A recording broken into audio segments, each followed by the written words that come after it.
कभी अगर बनना हो तो बाज बनना, लेकिन कभी तोता मत बनना, क्योंकि तोता बोलता तो बहुत है लेकिन ज़्यादा ऊंचाई तक नहीं उड़ता, जबकि बाज बोलता बहुत कम है लेकिन सबसे ऊंचाई पर उड़ता है और बाकी पक्षियों का राजा होता है।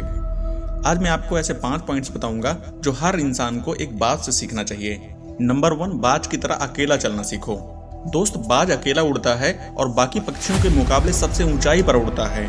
बाज अकेला उड़ेगा लेकिन कभी किसी चिड़िया और छोटे पक्षियों के साथ नहीं उड़ेगा। बाज हमेशा या तो बाज के साथ उड़ता है या फिर अकेला उड़ता है। इसलिए तुम भी छोटी सोच वाले से हमेशा दूर रहो और अकेले रहो, क्योंकि यही वो समय है जब खुद को जानने का असली मौका मिलता है। नंबर 2, बाज की तरह अपने लक्ष्य पर ध्यान दो। देखो, बाज का विजन बहुत ज्यादा क्लियर होता है और बहुत ज्यादा स्ट्रांग होता है।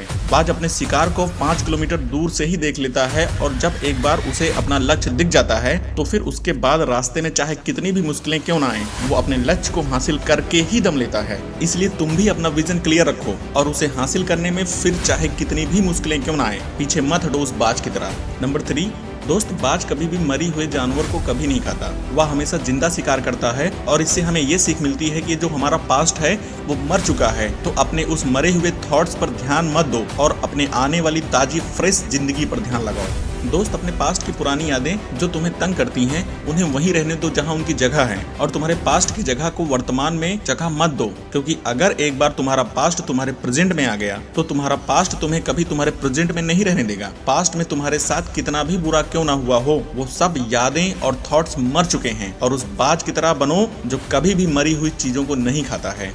नंबर 4, मुश्किल समय से डरो नहीं। देखो, जब आंधी तूफान आती है तो बाज बहुत ज्यादा एक्साइटेड हो जाता है। जब बारिश होती है तो सारे पक्षी छिप कर बैठ जाते हैं, लेकिन बाज को बहुत मजा आता है। जब तेज हवाएं चलती हैं तो बाज उन हवाओं के सहारे से ऊपर की ओर तेजी से उड़ता है और ऊपर उड़ते उड़ते इतना ऊपर उड़ जाता है कि बादलों से भी ऊपर पहुंच जाता है। और इससे भी एक बहुत बड़ी सीख मिलती है कि मुसीबत में भी मजा ढूंढो।